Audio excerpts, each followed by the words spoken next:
Can LeBron ever come on and say, I'm the best basketball player playing?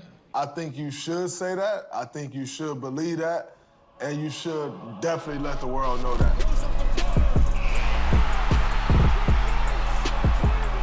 What is your relationship with LeBron? I talked to him the day it was announced. I talked to him and just reached out to him and said, welcome to LA. And I said, now you're a part of the family. So if you ever need anything whatsoever, just you know where to find me, man. I'm right here, and I'm just excited for him. You know, he is such a great player. You know, we understood from the beginning of the year that if we wanted to get out of the East, we have to go through him. That's just the reality. It didn't matter how their regular season was going, what seed they were, all those things. We knew at some point or another we were going to have to play him. You've personally played LeBron not just here, back in Atlanta. You've played in 16 games against him. I don't have to tell you, you know your record is 1-15 against him. But you seem very confident things could be different this time. Yeah, I mean, you know, there's no shame in me looking at that because LeBron is a great player. He's done great things, and just his track record and his teams are unbelievable. If LeBron ever went to Houston, I'd quit watching the NBA. This will be Bron's 15th season, and he's already hitting 30,000. And, you know, I mean, he shows no signs of slowing down. So, I mean, congrats to him. But we're going to be saying this again when he getting to like 40. Just remember I said that. When he getting, yeah, he gonna get somewhere up there. I think he'll be #1 by the time it's all said and done. I think Bron over the last 4 years became LeBron James. And it wasn't nothing to do with winning. It wasn't nothing to do with stats. He found himself. People didn't start to view him as they view him now until he became that force, that man to say, I'm here. I feel like for years he shied away from saying, I'm here. And when he started to say, fuck y'all, I'm here.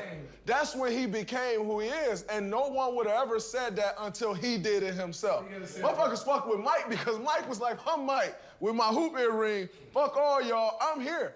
And until he did that, that's when he became the figurehead that he is. Even if LeBron doesn't win another championship, to me, he's still arguably one of the best players to ever play this game. And some may argue he's the best player to play this game. So You want to have that argument with him? I second all that he said. I will have all of it arguably. Okay. And I won't say he's the best, but statistically, you can't argue that. He is. He's one of the greatest.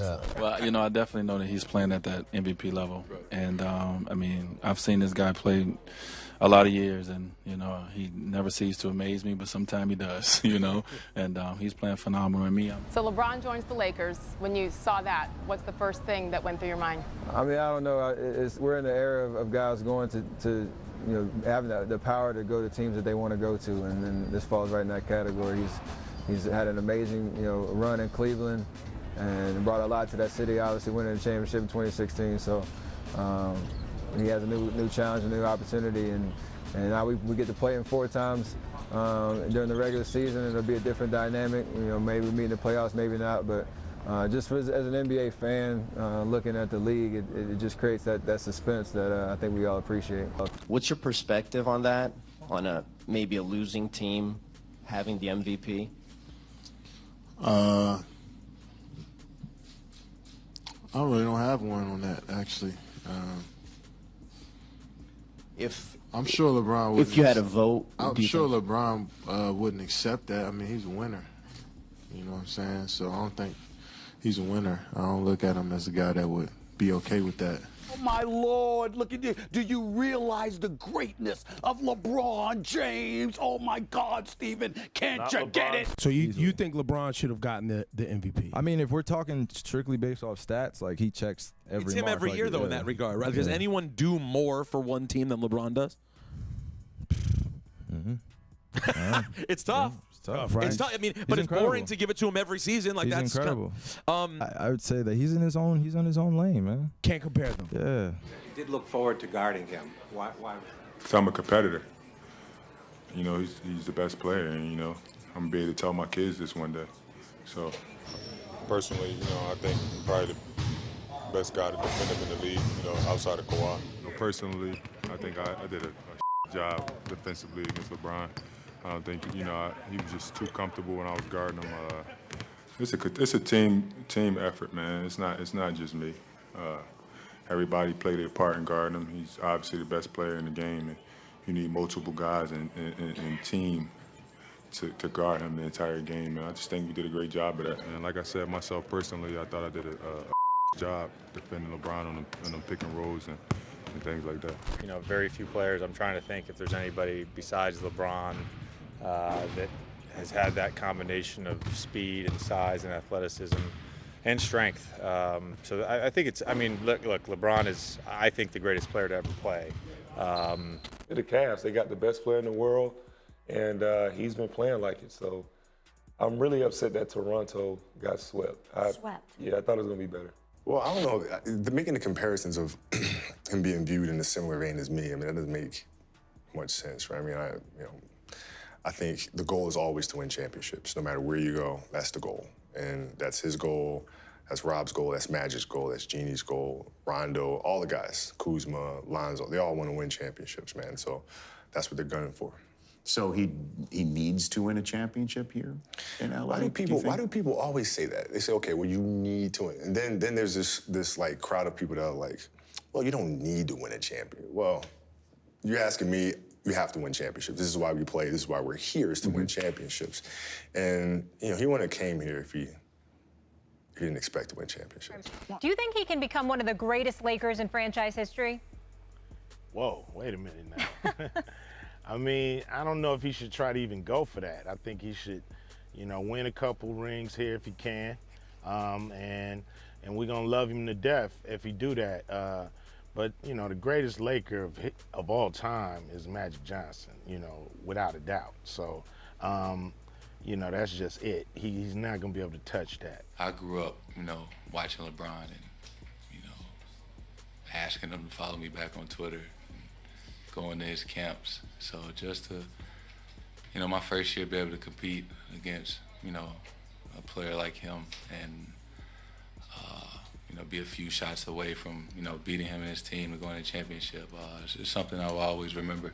That's our goal. Our goal isn't to make everyone say, hey, LeBron isn't the greatest player of all time. More power to him. Hey, go ahead. At the end of the day, it's all subjective anyway. So. LeBron is a freak of his own, man. He's the best in the world for a reason. You can give him MVP every year. It'd be unfair to everybody else, though. He's in a league of his own, man. Would you like to be on the same team as LeBron? Yeah, I'm with LeBron every All-Star. Yeah, but every one of my All-Stars, I've been teamed with LeBron. And you guys seem to work well together, right? You guys play well together. Yeah, we got a losing record, but I like playing with him. You love playing with him? Yeah, it was fun playing with LeBron All-Star. James, what he has accomplished is the greatest thing I've probably ever seen in sports. I've said that before. For an 18-year-old kid to come into the NBA, and he's the only one who's ever been really good at 18. Yep. As great as Kobe was, he struggled his first few years. Kevin Garnett, all those guys. What LeBron James has done to be 18 years old, come into the NBA, live up to the hype, never gotten in a stitch of trouble. Right. It's one of the greatest things I've ever seen in my life. It's phenomenal. What has Cleveland and LeBron James represented to this team? Definitely an obstacle, especially last few years. Making it to the Eastern Conference Final, going 6 games to last year getting swept, was our opportunity of us climbing the mountain knocked us down, and we had to rebuild and understand if we get back there, how do we get past that? So definitely an obstacle. Like I said, just LeBron's greatness, it can't be overshadowed. Right now we should all really appreciate what he's doing and what he has done. And you can't put nothing past greatness. When you see it at the level that it's going at, this is something we need to appreciate. And it's going to be remembered for a long time. There's not going to be a player like this come along for a long time. And so it's tough for me to say, the Raptors, can they get over the hump? Yes, they do have more depth. Yes, they may be primed for a long playoff run. But when greatness is in your way, it has a way of reaching another level. And even though I don't think LeBron has the help, he's good enough. It's like they got 2 stars, but everybody is afraid of LeBron. Well, I don't really think I think he shoots a lot better. I think his jump shot is a lot better. But other than that, he's he's LeBron. You know, he's going to get to the basket. He's going to finish. He's going to dunk on a lot of guys. And he seemed like he put a lot of fear in the Raptors. You know, I thought Serge and Valanciunas were really going to dominate the inside, and LeBron just ate them apart. The Toronto Raptors, LeBron James is their kryptonite. He affects them in a profoundly negative fashion, completely demoralizes them and strips their heart right out of their chest every time he goes up against them in the postseason. And so you're playing against a guy who's been to 7 straight finals now. He's a guy who will be a Hall of Famer, top 3 NBA of all-time players. It makes you want to figure out how to beat him because you want to be able to say, look, I knocked him off his throne. And you don't knock him off his throne and saying he's in basketball, but you can say, look, we're the team that beat him. You know, same way I looked at Kobe and Tim Duncan and those guys, just who at the elite level, who've experienced more, you just try to learn from by just watching from afar. I think LeBron's been a good model when it comes to that. But just being able to play against somebody at the highest stage, the highest level, just brings out the best in both of us. It just makes the games better. How close is LeBron to catching Jordan? The numbers don't lie. He's right there. He probably will never catch him in terms of MVP. Okay. But in terms of statistics, LeBron is right there. And when you look across the board, not just scoring, check his assists, check his rebounds, he's probably ahead of Jordan. You cannot tell me in a one-on-one game now that LeBron James wouldn't dominate Mike. In a one-on-one game, LeBron James, 6'9", 260 pounds. If the game was at 7, I think LeBron would win 7-3. Sweet Lord. He's silent. He's having some sort of a thing. Jay, did you just say into a microphone that LeBron James would beat Michael Jordan in a one-on-one? One-on-one match. One-on-one? LeBron James is 6'9", 260. He moves like a guard. He moves like a guard. He defends like a guard. And winner take out? Yeah, winner takes ball. Winner take out. Winner takes ball. Okay. LeBron is bigger. LeBron is more massive and stronger than Michael Jordan. Quicker.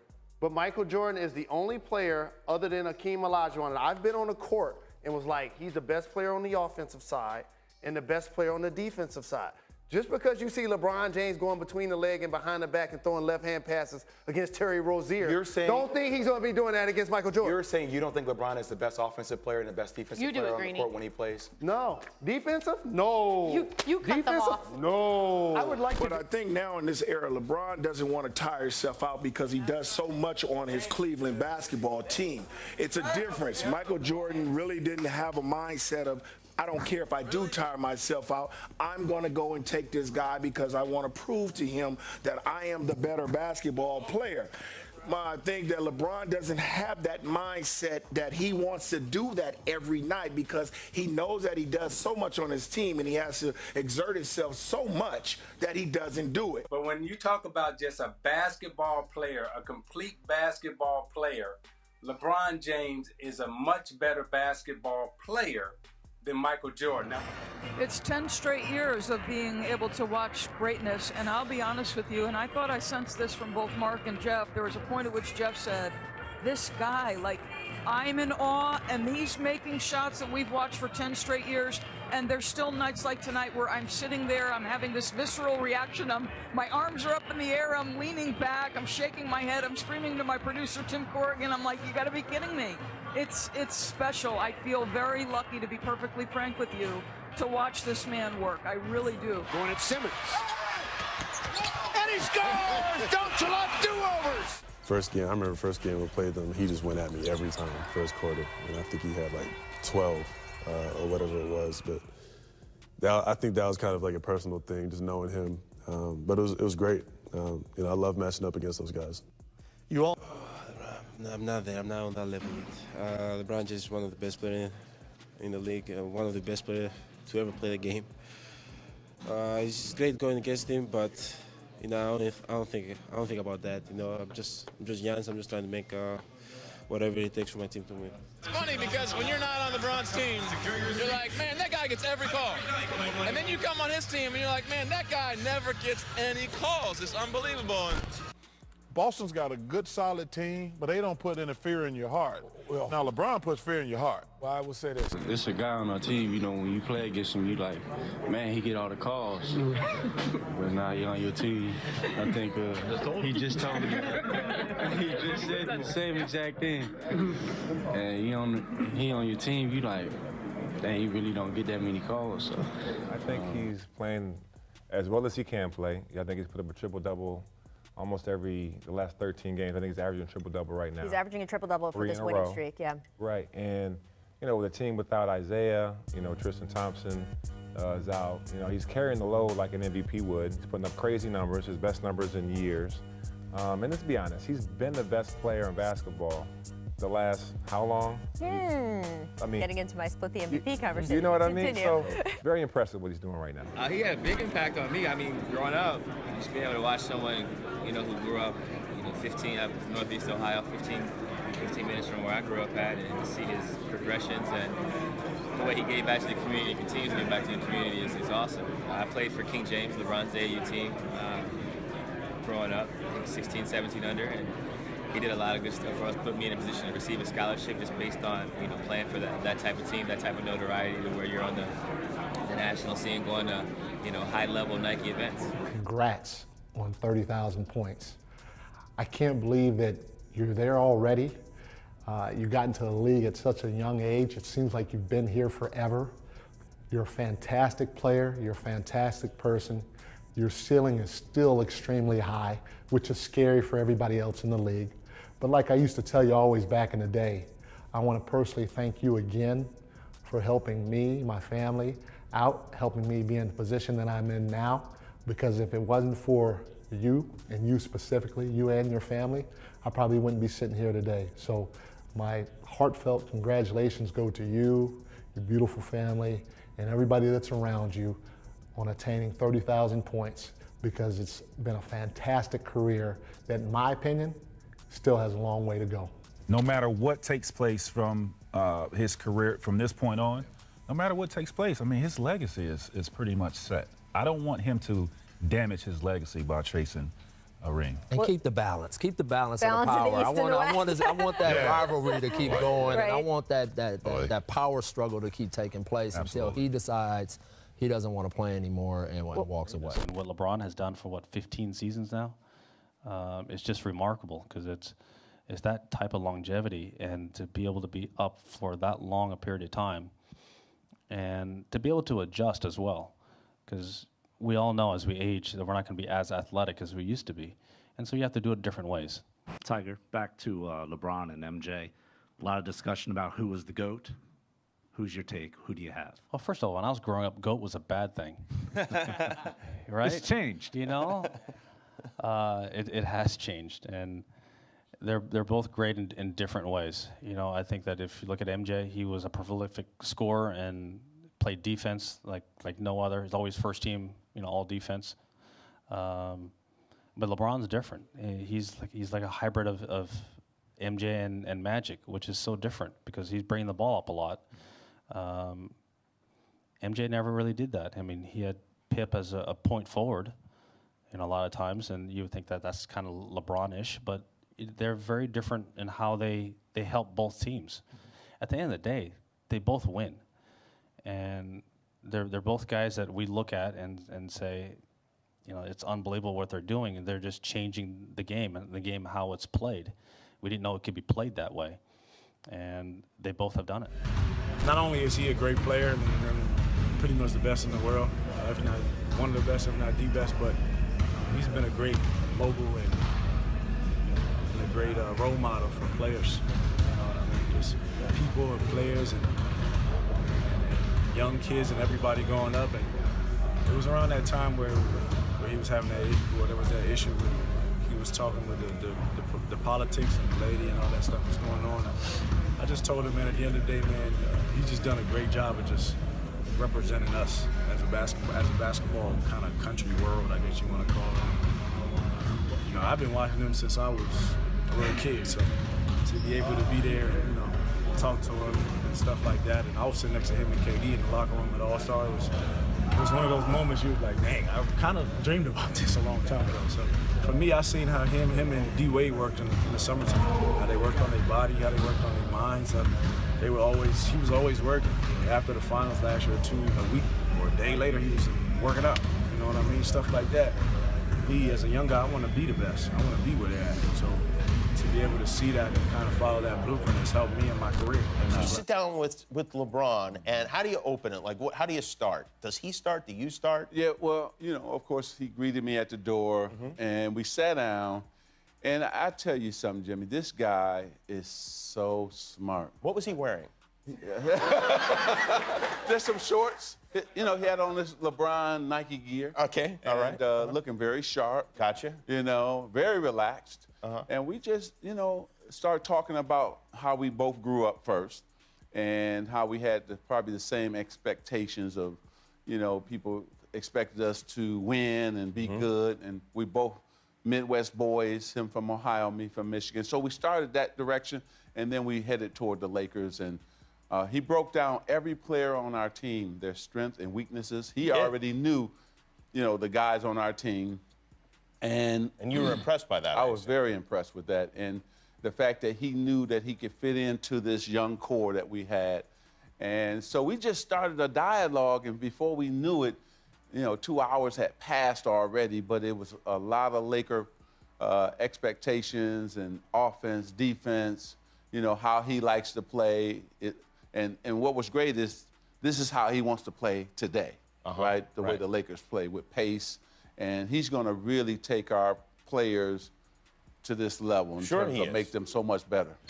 His intelligence. He's one of, if not the smartest player to ever play in the NBA. The way he understands the game, sees the game, it's all because of how smart he is. I mean, he is sort of the definition of a basketball genius. Yeah, he's.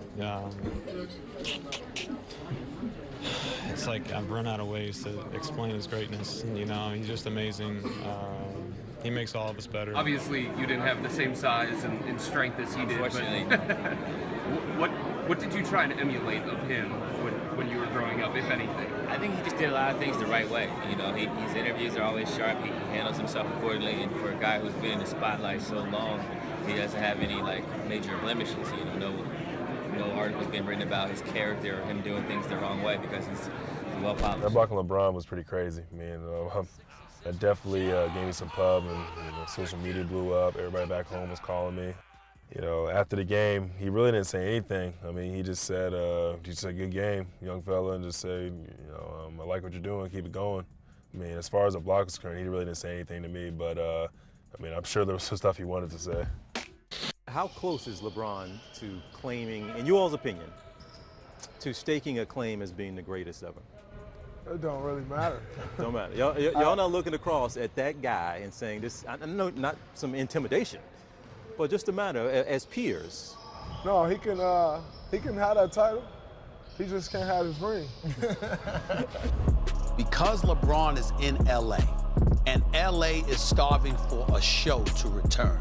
And that's a big reason why LeBron went out there. LeBron ain't just going out there to win. He's going out there to put on a show. Right. He's the greatest player to ever don that uniform. Are you kidding? The greatest.